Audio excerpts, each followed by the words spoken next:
Oh, George, George, George, you silly so-and-so.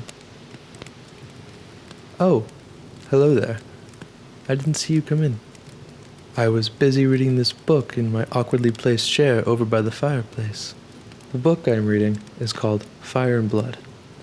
It's a history of the House Targaryen, a fictional dynasty in the world of Westeros, made popular by the hit HBO series A Game of Thrones. I thought it might be a great distraction from the problems of the world today. What with all the misinformation in the media and the threat of nuclear war looming over Eastern Europe. So I picked up this book, but unfortunately, I found that it deals with just that. Especially the chapters about the Dance of Dragons, or as the kids are calling it these days, Hot D. So on today's episode of Media Matters, we're going to grab Hot D by its hot balls. We're going to analyze the real world through the lens of fantasy. And maybe, just maybe, learn the true meaning of fire and blood.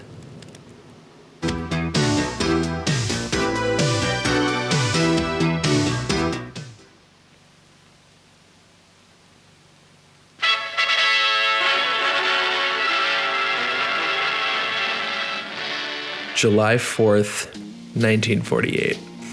The U.S. President Harry Truman introduces a national security policy to Congress to contain the spread of the Iron Curtain, a term used by the U.S. to refer to their biggest rival, the Soviet Union. This was the start of the Cold War, which would go on to become a 34-year tension between the Soviets and the West. Two nuclear powers who, between themselves, had enough destructive power to plunge the whole world into World War III. 2 months after Truman's address to Congress, George R. Martin's born. Martin grew up a product of his environment. His mother had been the heir to an extremely successful construction company near the Hudson Bay, a throne built by iron. But she was robbed of her birthright due to the Great Depression, a byproduct of poor governmental policies and mismanagement of federal resources and that kind of thing. But by all accounts, Martin was royalty, the firstborn child to a queen who would have taken her place upon a throne built from iron, but who had it snatched away. And all this while being raised with the backdrop of the Cold War, a tense time in human history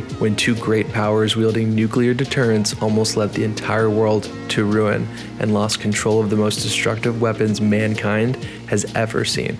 In school, he would be taught to duck and cover, part of a nationwide readiness program that taught children what to do if fire began to rain down from the sky. He was the heir to an iron throne that had been snatched away from his family, and every day lived with the threat of fire and blood brought on by a foreign nation that was once a friend to his own. Well, shit.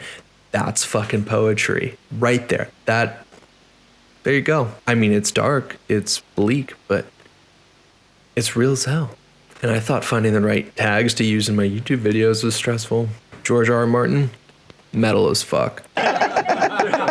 Anyway, with all that context, the inspiration for House of the Dragon, and the entirety of the Westerosi lore for that matter, pretty much writes itself. And within that fictional history is the story of the Dance of Dragons, which is the inspiration for the new show on HBO called House of the Dragon. It's really an allegory for the instability that comes when overdeveloped chimpanzees have access to really OP weapons and really bad information. But the fact that this fantasy story closely mirrors the events of reality hits a little bit too close to home, and what's most troubling is that right now, that very same tension is beginning to resurface across the globe once again.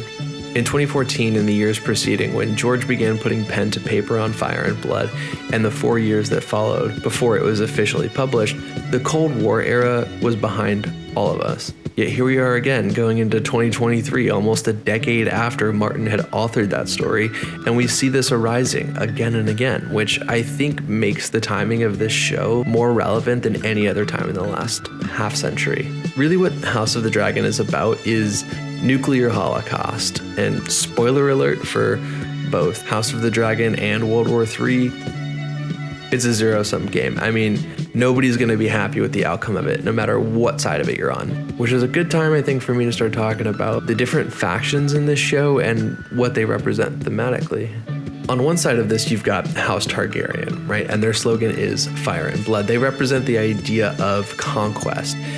They're basically the house in Westeros that has all the crazy awesome shit. And when everyone else is running around with these metal sticks, they're flying around on these fire-breathing mounts that can take out entire armies with just a sneeze. They're a house of violent, destructive power. But at this point in the history of Westeros, the members of the House Targaryen who are alive today didn't necessarily earn any of that reputation on their own. They're descendants of a generational wealth and privilege who look back on their OG ancestors as almost gods.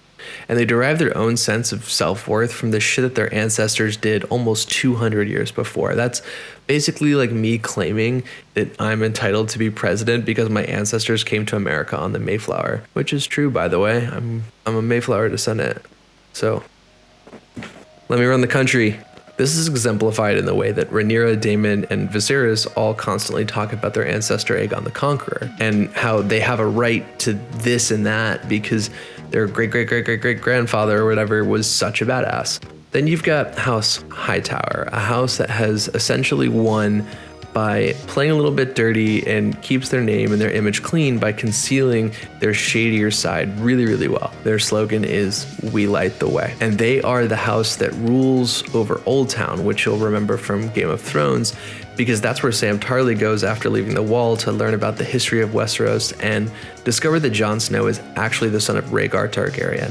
Now, this house, House Hightower, and its connection to Old Town is interesting thematically for a couple of reasons. As I kind of touched on, Old Town is where the Citadel exists, and that's where the Maesters reside who keep track of the written history of Westeros. But one big departure from the book that Hot D had to kind of reconcile is the fact that the story isn't straightforward like it is on the show.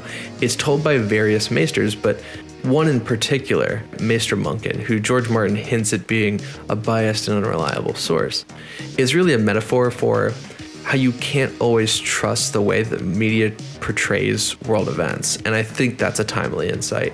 But you don't get to do this whole unreliable narrator bit in a show like Hot D because it's not a book. It's a drama series, and unless you want to mind meld Game of Thrones with something like Taxi Driver or Joker, where the whole show is told from the limited perspective of one unreliable narrator, you just can't make a mainstream show that accomplishes that directly. So instead, this theme that you can't trust the things that you hear in the media gets represented through House Hightower, whose role and presence gets significantly dialed up on the show without straying from the source material. They're the beacon in the darkness. They're meant to show the world the way forward, and yet repeatedly the light of House Hightower and its lord, Otto Hightower, beams directly on King Viserys. They selectively illuminate certain truths while making their king blind to others in an attempt to manipulate him. They represent not a large source of illumination like maybe the sun, but a limited focused spotlight of disinformation and partial truths. This is why it's important that Alicent wears green during the wedding feast. It symbolizes her transition away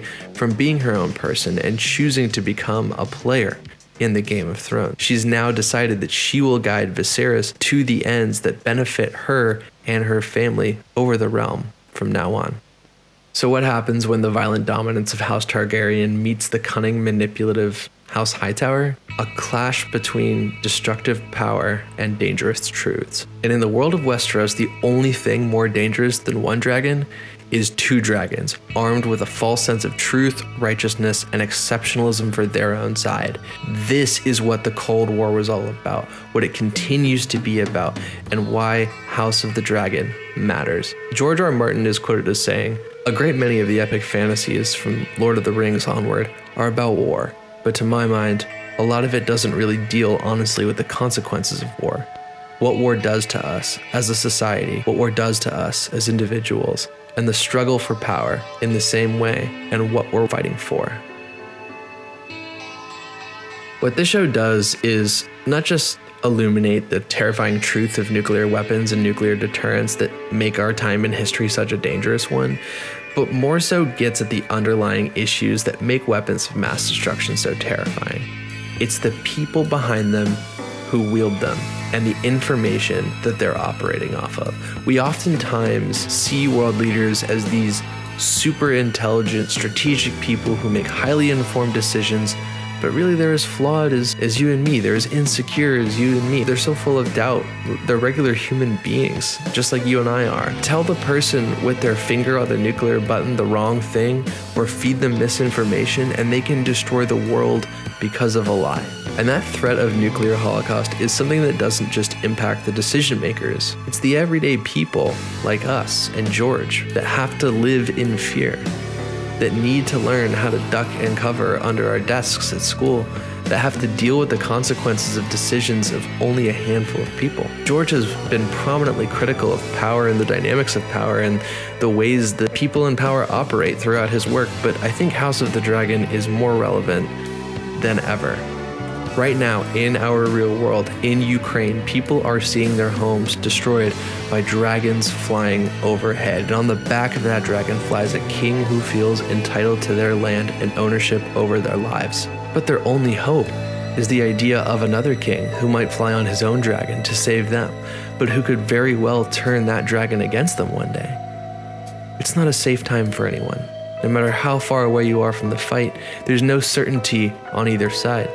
The only certain thing here is that if we face another nuclear standoff and don't find a way to de-escalate the threat of fire and blood in our own world, it could mean the end of more than just two great houses in the world stage. It could be the end of everything.